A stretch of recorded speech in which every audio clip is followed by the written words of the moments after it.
নফল নামাজ পড়ে লাভ নাই, নফল ওমরা হজ করে লাভ নাই, লম্বা দাড়ি রেখে লাভ নাই, লম্বা জুব্বা লাগায় লাভ নাই, মসজিদে বসে আছেন সবার পরে বাইর হন, আল্লাহর কসম 2 পয়সা কোনো লাভ নাই। কি বলেন আপনাদের এলেম কি বলে? লাভ আছে কোনো? যদি মানুষ আইল ঠেলে, আরেকজনের আইল ঠেলে সরকারি রাস্তা দখল করে আপনি যদি কপালে সিল মারায় ফেলেন, কোনো লাভ আছে? কোনো ফায়দা আছে? এটাকে ওইটাকে রিকভার করবে? এই কথাগুলো মিম্বার থেকে উচ্চারিত হতে হবে। আমরা সমাজের মানুষের দুর্বল পয়েন্টগুলোকে টাচ করতে হবে, সেই জায়গাগুলোতে সংশোধন আনতে হবে। এটা হলো তাজদীদি ভূমিকা, এটা হলো মুজাদ্দেদানা কর্মকাণ্ড, এটা হলো সংস্কারমূলক কর্মকাণ্ড। আর যদি গতানুগতিক চলছে গাড়ি যাত্রা বাড়ি, আপনি গতানুগতিক কিছু মুখস্থ গুলি দিয়া টাইম পাস করে দেন, তাও মসজিদের টাইম পাস হবে, মাসের বেতন আপনি পেয়ে যাবেন, কিন্তু সমাজ সংস্কারক হতে পারবেন না। মফস্বলের গ্রামের মানুষের যে অনাচারগুলো আছে, অনেক সময় এগুলোর ব্যাপারে সেই ফিলিংস বা সেই সেন্সও আমাদের থাকে না। অনাচার যে করি নিজেরা জানিও না। এগুলো মসজিদের মিম্বর থেকে খুব বলিষ্ঠভাবে উচ্চারিত হওয়া দরকার, খুব জোরালোভাবে এগুলোর বিরুদ্ধে কথা হওয়া দরকার। যে অনাচারগুলো গ্রামের মানুষ করে, গ্রামের মসজিদে সেগুলো নিয়ে আলাপ হওয়া দরকার। আমার আলোচনার টপিক যেন না হয় এমন যে আমি যেটা দিয়ে পশ টাইপের টপিক, শৌখিন টাইপের টপিক, আমি একেবারে বিশ্ব রাজনীতি নিয়ে কথা বললাম, করেন আপনি, সমস্যা নেই, কিন্তু আপনার অডিয়েন্স, আপনার মুসল্লিরা মসজিদের এই মানুষগুলো যে সমস্ত গুনাহে লিপ্ত, যে সমস্ত অনাচারে লিপ্ত, সেগুলো নিয়ে কথা বলে। গ্রামের একটা কমন গুনাহ, জনপ্রিয় গুনাহ বলতে পারি, খুবই পপুলার একটা গুনাহের কাজ হলো আইল ঠেলাঠেলি করা। আছে না নাই? আইল ঠেলাঠেলি করা। অবাক করা ব্যাপার হলো, হাজি সাহেব, গাজী সাহেব, নামাজি সাহেব, মহিলাদের মধ্যে বোরকা আলী সাহেব, হাত মোজা সাহেব, পা মোজা সাহেব, কোন সাহেবই দেখা যায় এই ব্যাপারে তার এই সেন্সও কাজ করে না। তিনি একটা এমন কাবিরা গুনাহ করছেন যেটার কোনো সমাধান নাই। যদি এই কবিরা গুনাহ রেখে দুনিয়া থেকে যান, তার সমাধান আপাত দৃষ্টিতে নেই। আইল ঠেলতে ঠেলতে ঠেলতে ঠেলতে একেবারে আরেকজনের জমি 2 হাত দখল করে ফেলছেন। আছে না নাই? বা পুকুরের পাড়ে যদি ঘর হয়, জমি থাকে, তাহলে তার কোনো কথাই নেই। পাড় কদ্দুর বাঁধানো যায়, কদ্দুর দখল করা যায়। আছে না নাই? আচ্ছা, এই মানুষটাকে যদি 1 গ্লাস মদ ঢাইলা দেন, যে ভাই মদটা খান, খাবে? খাবে? 1 কেজি শুকুরের গোশত কিনে সুন্দর করে রান্না করে একেবারে আয়না দেন সামনে, খাবে? খাবে না। আশ্চর্যের ব্যাপার, 1 গ্লাস মদ খেলে যতটা গুনাহ হবে, 1 কেজি শুকুরের গোশত খেলে যতটা গুনাহ হবে, আরেকজনের জমির আইল ঠেললে গুনাহ তার চাইতে কম হবে না।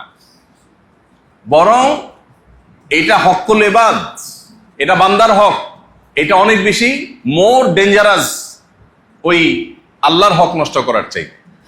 মুসনাদ আহমদের এক হাদিসে নবী করিম সাল্লাল্লাহু আলাইহি ওয়াসাল্লাম বলেছেন, আদ-দাওয়াবিনু ইয়াউমাল কিয়ামাতি ইনদাল্লাহি সালাসা, কিয়ামতের ময়দানে আল্লাহর কাছে বান্দার যে মামলাগুলো তোলা হবে সেগুলো 3 প্রকারের।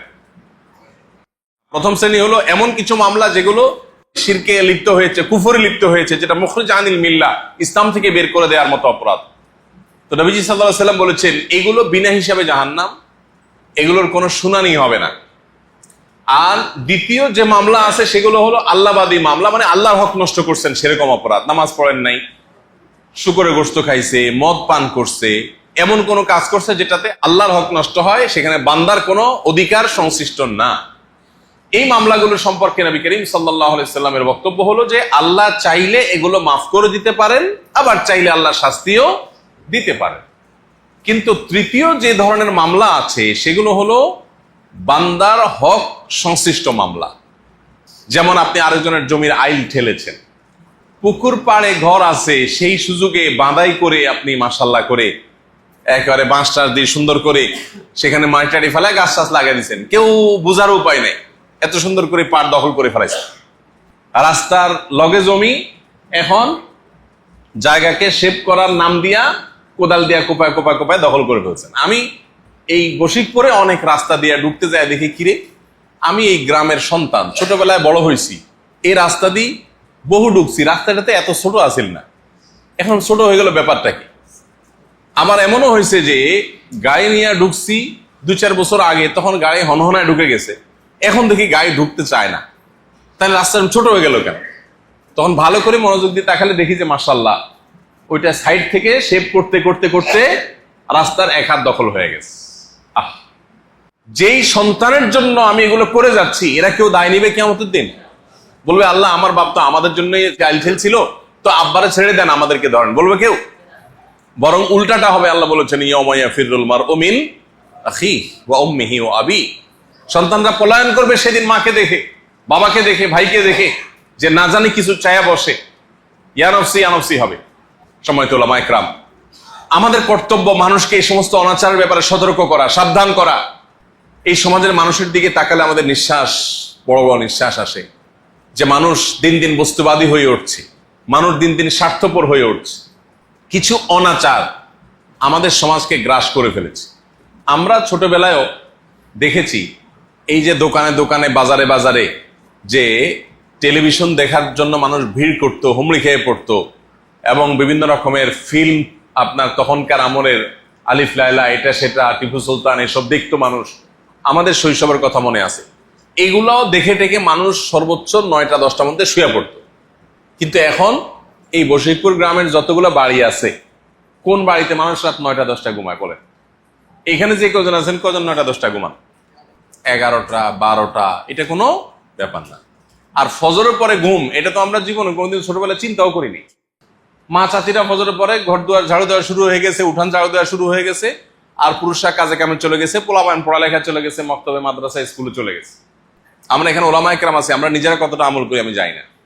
আমি দীর্ঘদিন থেকে একটা প্র্যাকটিস করতেছি আমার বাসায়, দীর্ঘদিন থেকে। সেটা হলো মাগরিবের পরে রাতের খাবার শেষ, এশার সময় আমার বাচ্চারা বাসায় অলমোস্ট মশারি সেট আপ করা শেষ, এশার পরে সবাই যার যার জায়গায় বিছানায় চলে যায়, এবং দিনে আর কোনো কাজ করতে পারি আর না পারি, এই সুন্নাহটা আমরা জানি। আয়েশা বলেছেন কানান নবী সাল্লাল্লাহু আলাইহি ওয়াসাল্লাম ইয়াকরাহুন নাওম ক্বাবলা আল-ইশা ওয়াল হাদিসা বাদা। নবীজি এশার আগে ঘুমানো আর এশার পরে কথা বলা অপছন্দ করতেন। আমি যে 2 বছর হলো প্রায় মাহফিল ছেড়ে দিছি, 3 বছর হয়ে গেছে প্রায় মাহফিল করি না, যত ভিভিআইপি আবদার আসুক পারতপক্ষে করি না।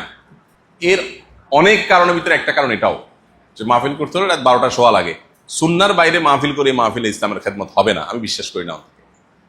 আমার পকেট ভারী হইতে পারে, ইসলামের খেদমত হবে না। এই জন্য আপনাদের প্রতি উদাত্ত আহ্বান, যে এলাকার মানুষের পালস এবং তাদের প্রয়োজন, এটা অ্যাসেসমেন্ট করে বুঝে তাদেরকে সমাজ সংস্কারমূলক কাজ যদি আপনারা করেন, আমাদের দেশটা সুন্দর হবে। মুসলিম উম্মাহ হিসাবে আমাদের মাথা উঁচু করে দাঁড়াতে পারবো।